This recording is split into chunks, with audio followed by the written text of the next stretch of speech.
Hi കൂട്ടുകാരെ, പുതിയൊരു വീഡിയോയിലേക്ക് എല്ലാവർക്കും സ്വാഗതം. അങ്ങനെ അനിതയ്ക്ക് ശബരിയുടെ വീട്ടിൽ ജീവിതം ഒരു സേഫ് അല്ല എന്ന് രാമനാഥൻ മനസ്സിലാക്കിയിരിക്കുന്നു കേട്ടോ.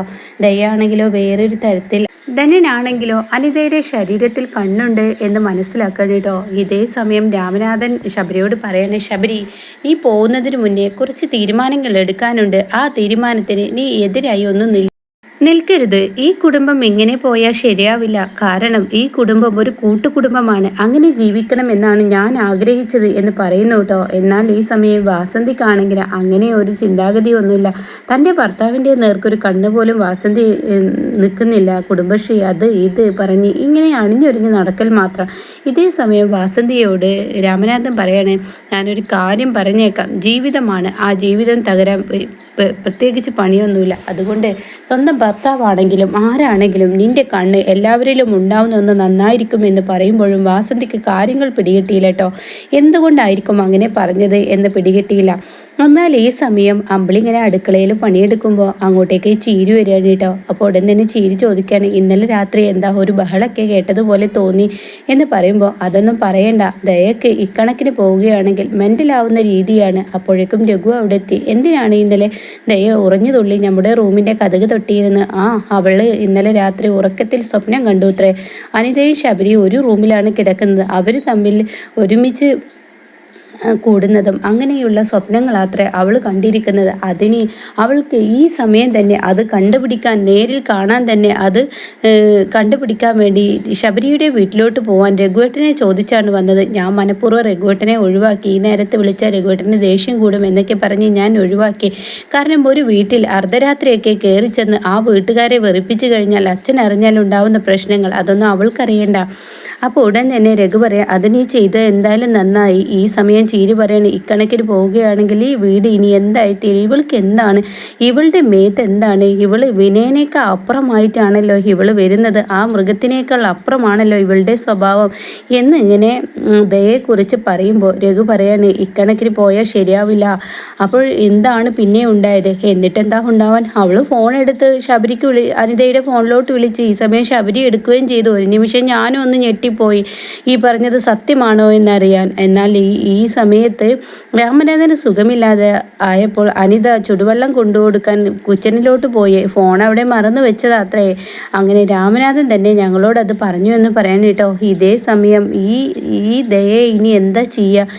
ഇക്കാര്യങ്ങളൊക്കെ അമ്മാവനോട് പറഞ്ഞെങ്കിലോ, അമ്മാവനോട് പറഞ്ഞാലാണ് ഈ പ്രശ്നത്തിനൊരു പരിഹാരമാവുള്ളൂ എന്ന് പറയുമ്പോൾ അവിടെ അമ്പിളി പറയണേ, വേണ്ട, അച്ഛൻ അറിഞ്ഞു കഴിഞ്ഞാൽ തീർച്ചയായും അച്ഛൻ്റെ സമനില തെറ്റും. ഒരു മക്കളിൽ അല്ലെങ്കിൽ ഒരു മക്കൾ ഉണ്ടാക്കും.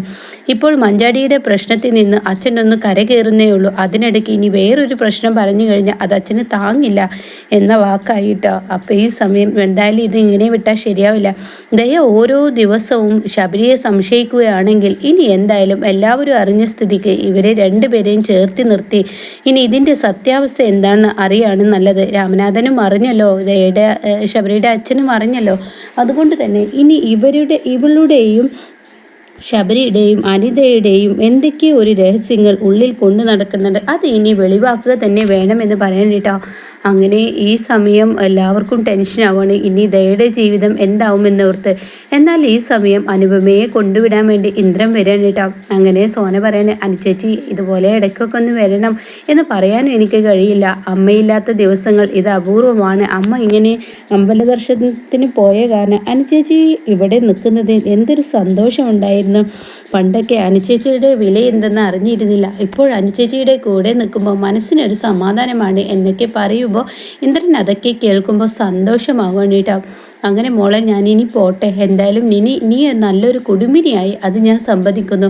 നിനക്ക് വീടും കൊണ്ടു നടക്കാനും വൃത്തിയും വെടുപ്പും എല്ലാം നീ പഠിച്ചിരിക്കുന്നു എന്നുള്ള വാക്കുകളൊക്കെ പറയുമ്പോൾ സോന അതൊക്കെ കേട്ട് ഒത്തിരി സന്തോഷവതിയാവാൻ കേട്ടോ. അങ്ങനെ അനുപമ ആ വീടിൻ്റെ പടി ഇറങ്ങുമ്പോഴാണ് ഗേറ്റ് തുറന്ന് സുശീല എത്തുന്നത് കേട്ടോ. സുശീലയും ഭാനുമയും ഓട്ടോയിൽ വന്ന് ആ ഇറക്കം അത് കാണുന്ന അനുപമ ആകെ ഞെട്ടിപ്പോവാണ്. ഇതേ സമയം ഇന്ദ്രനും അതുപോലെ തന്നെ സോനയും ഞെട്ടിപ്പോവാണ്. അപ്പോൾ കുറച്ച് നിമിഷങ്ങൾക്ക് മുന്നേ പോലും പറഞ്ഞുള്ളൂ, അമ്മ വരുന്നതിന് മുന്നേ പെട്ടെന്ന് പോവാൻ നോക്കട്ടെ, ഞാനിവിടെ വന്ന് നിൽക്കുന്നത് കണ്ട ഇനി അതിൻ്റെ പേരിലായിരിക്കും ഇവിടെ ഒരു ഉറഞ്ഞു തുള്ളൽ, അത് ഒഴിവാക്കുന്നതാണ് ഏറ്റവും നല്ലത്, അതുകൊണ്ട് ഞാൻ പോട്ടെ എന്ന് പറഞ്ഞിട്ട് ഇറങ്ങുന്ന സമയത്താണ് സുശീല വരുന്നത് കേട്ടോ. സുശീല അങ്ങ് വരുമ്പോൾ പിന്നീട് ഒന്നും നോക്കില്ല, അങ്ങ് ഉറഞ്ഞു തുള്ളിയും കൊണ്ട് ഇന്ദ്രൻ്റെ നേർക്ക് അങ്ങ് വിരൽ ചൂണ്ടാണ്.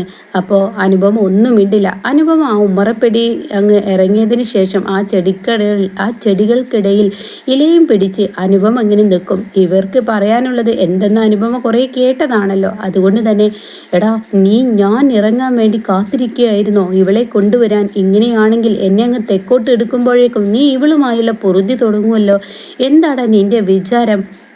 ഞാൻ ഇതൊന്നും പിടിക്കില്ല എന്നാ നീ വിചാരിച്ചിരിക്കുന്ന? ഈശ്വര എൻ്റെ കൂടെയാടാ, അതുകൊണ്ടാടാ എന്നെ കോമാളിയാക്കി നീ ഇവളെ ഇവിടെ താമസിപ്പിച്ചത്. നീ കൊണ്ടുവിടാൻ പോകുമ്പോഴേക്കും ഈശ്വരൻ എൻ്റെ കൺമുന്നിൽ കാണിച്ചത് എന്ത് വൃത്തികെട്ടവനാടാ എന്നൊക്കെ പറഞ്ഞ് തൻ്റെ വായിൽ എന്തൊക്കെ വരുന്നോ അത് ആ തെറികളെല്ലാം വിളിച്ച് പറയണേട്ടോ. ഇതേ സമയം ഇന്ദ്രൻ അങ്ങ് പൊട്ടിത്തെറിക്കാണ്. ഇന്ദ്രനെ സഹിക്കാൻ കഴിയുന്നില്ല. മതി, നിർത്ത്, എന്തിനാണ് അമ്മ എന്നെ ഇങ്ങനെ കുറ്റപ്പെടുത്തുന്നത്? ഇത് എൻ്റെ ഭാര്യയാണ്. അത് കേൾക്കുന്ന സുശീല ആകെ ഞെട്ടി. ഈ സമയം ഭാനുമ്മ വായിൽ കുറച്ച് മുറുക്കാനൊക്കെ ആയിട്ട് കലക്കി ഇനിയാണ് കാണാനിരിക്കുന്നത്. ഇത് എൻ്റെ ഭാര്യയാണെന്ന് പറയുമ്പോൾ അനുപമ ഒരു തിരിഞ്ഞു നോട്ടോ. ഉടൻ തന്നെ സുശീല ആകെ ഞെട്ടി. ഇത് ഞാൻ താലി കെട്ടിയ ഭാര്യയാണ്. അഗ്നിസാക്ഷിയായി നാടും നാട്ടുകാരും അറിയെ ഞാൻ ഇവളുടെ കഴുത്തിൽ താലി കെട്ടിയതാണ്. പിന്നെ അമ്മ പറഞ്ഞല്ലോ, ഇവളെ ഞാൻ തെക്കോട്ടെടുക്കുമ്പോഴും വടക്കോട്ടെടുക്കുമ്പോഴും ഇവളെ ഇവിടുന്ന് കൊടുന്ന് താമസിപ്പിക്കലാണോ പണിയെന്ന്? ഇവളെ ഇവിടെ കൊടുന്ന് താമസിപ്പിക്കാത്തത് അമ്മ കാരണമൊന്നുമല്ല. ഞാൻ ഇവിടെ അമ്മയെ പേടിച്ചിട്ടുമല്ല ഇവളെ ഇവിടെ താമസിപ്പിക്കാത്തത്. ഇവൾക്ക് കുറച്ച് മനസ്സമാധാനം കിട്ടിക്കോട്ടെ എന്ന് കരുതിയാണ് ഇവളെ ഇവളുടെ വീട്ടിൽ ഞാൻ വിട്ടേക്കുന്നത്.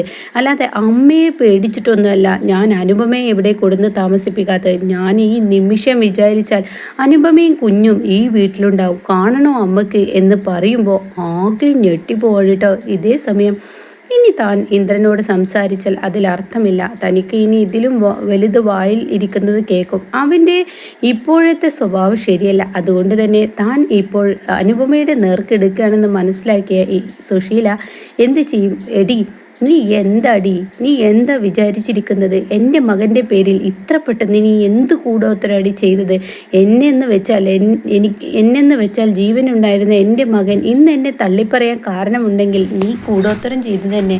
അത് കേട്ട ഉടൻ തന്നെ സുശീലയോട് തിരിച്ചു പറയാണ്, ഞാൻ കൂടോത്തരമല്ല, ഞാൻ മനസ്സറിഞ്ഞ് നിങ്ങളെ ഒന്ന് ശപിച്ചു കഴിഞ്ഞാൽ ആ നിമിഷം നിങ്ങൾ ഈ ഭൂമിയിൽ തന്നെ ഇല്ലാതാവും.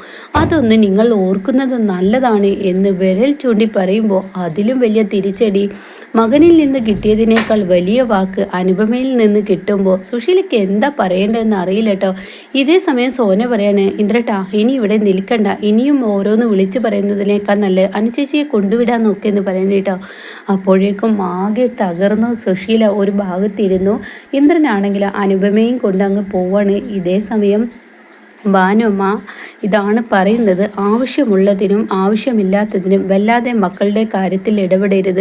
പണ്ടൊരു ചൊല്ലുണ്ടല്ലോ, ആ ചൊല്ല് പോലെ തന്നെയാണ്. നീ ഇനി എന്തായാലും അവരുടെ ജീവിത കാര്യത്തിൽ ഇടപെടാതെ അവരെ വിട്, അല്ലെങ്കിൽ ഏത് മക്കളും നിന്നെ വെറുത്തു പോവും എന്ന് ഭാനുമ്മയോട് പറയുമ്പോൾ തളെ ഞാൻ അല്ലെങ്കിൽ തന്നെ ദേഷ്യം പിടിച്ച് നിൽക്കുക, അതിനിടയ്ക്ക് നിങ്ങളുടെ ഓരോ വാക്കുകൾ കൊണ്ട് മിണ്ടാതിരുന്നു അവിടെ എന്ന് പറഞ്ഞിട്ട് ഭാനുമ്മയെ അങ്ങ് വഴക്ക് പറയൂട്ടോ.